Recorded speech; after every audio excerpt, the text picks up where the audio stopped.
In this video, I go over my thoughts and feelings on the Halo Infinite flight, the things that I think should get changed, and the things that I loved. There are a lot of those. Disclaimer, this is a flight, and all these things might get changed, or might already be changed, or might not get changed, who knows. Hey guys, what's going on? My name is Sharpie. Welcome to my channel. So I was blessed by the Halo gods and I got invited into the flight, or the technical preview.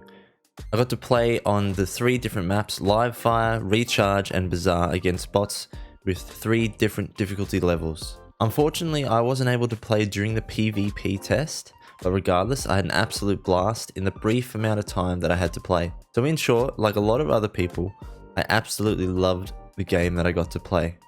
But this video will not be short. I want to talk about the things I loved, the things I didn't, and the things that I would like to see changed.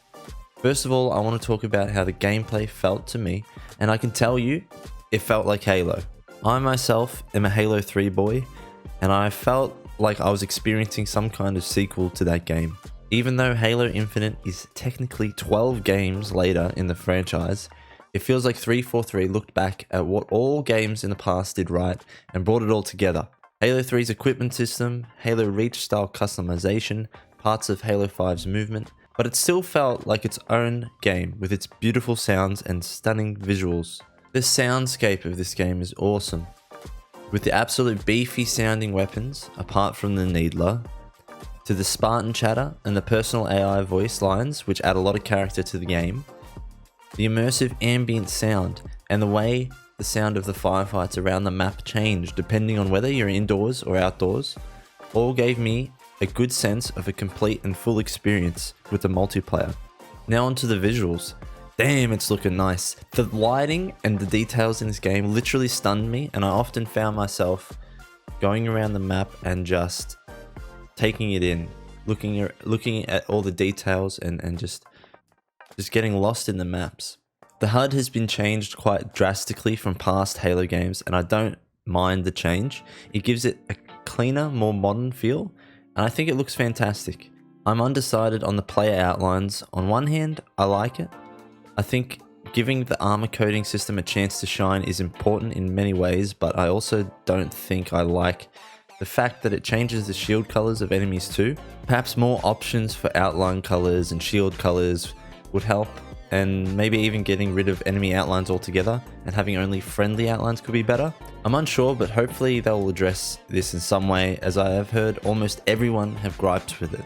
Now, onto the bots. The bots that we faced were challenging at times, especially in a 2v1, and the harder the difficulty bots would sometimes best me in a 1v1. Showing smart movement, great grenade throws, and even interact with weapons and equipment around the map in a realistic way. I think the bots will play an important role in fill-ins for social games, and they also carry a lot of potential for uses in custom games. Could you imagine a zombie mode with bots involved? There's just a lot of potential there, and I hope it gets explored. The movement of Halo Infinite was very solid, I felt. Sprint only gives about 9% of a speed boost, thanks to Nagod's testing, we know that, which may seem pointless to some, but people expect modern shooters to have sprint, and cutting it out would anger half of the fan base, and having sprint too fast would anger the other half. Reception of Infinite Sprint has been mostly good, and I personally think it is a perfect compromise, and I give 343 Industries props for that one.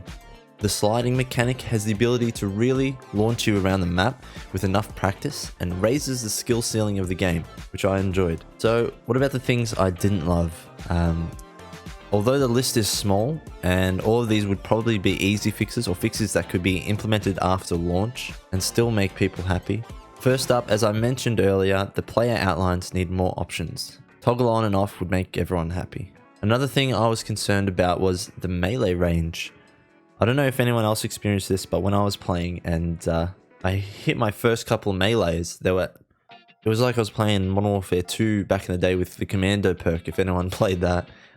Absolutely launched myself across the map. I don't know if it's a problem. I don't know if it's because I beefed up my FOV all the way. Let me know if you guys experienced something similar to me where the melee range was just seemed super long to me. Apart from the bugs in the game where in the UI. I couldn't really customize my armor. I couldn't do these things. These are things that'll be fixed in the future.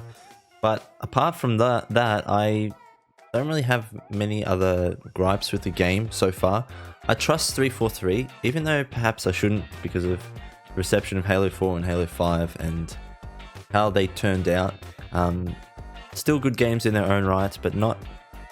They just strayed a little too far away from Halo for a lot of people.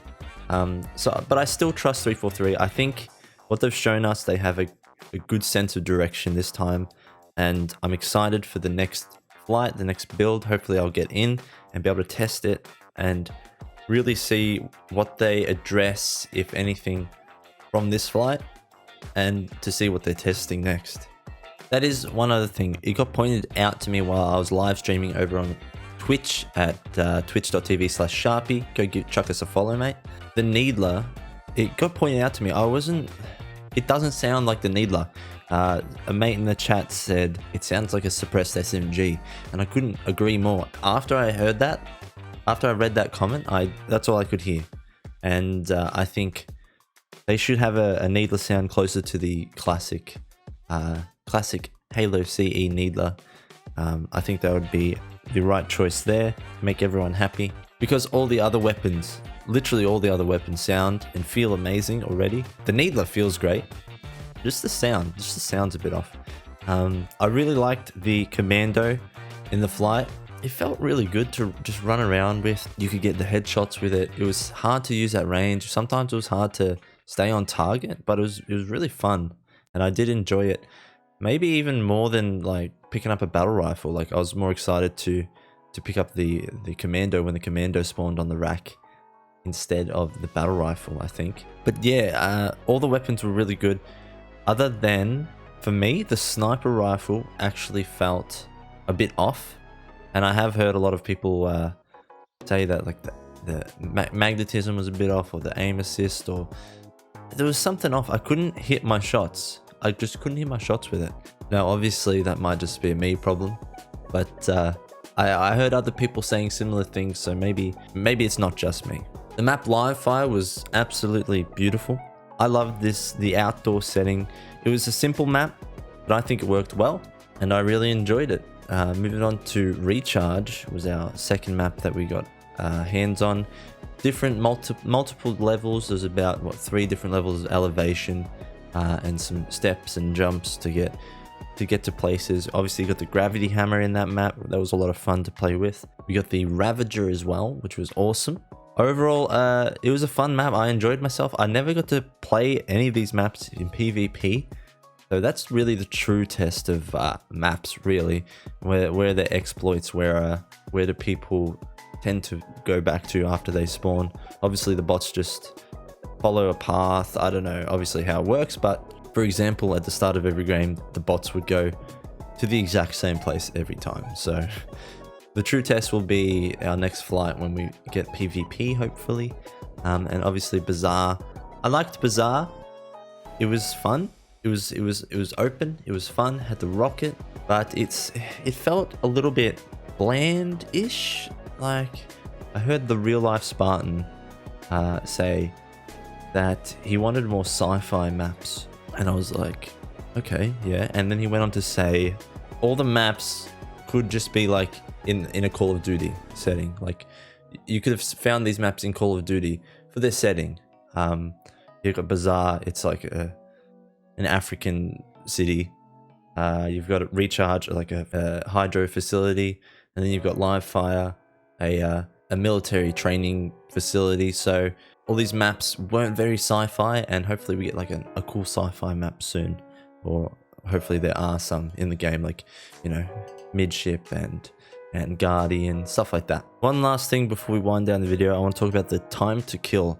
I think the time to kill in this game it felt quick to me. I've been out of Halo since Halo 5. I didn't play Halo 5. Is the time to kill too quick? What do you guys think? Or was it because we're versing bots? I knew sometimes if there were 2 bots shooting at me, they have like some fantastic aim, and I absolutely got like melted. If they had their sidekicks out, they would just absolutely melt me. I don't know about the time to kill.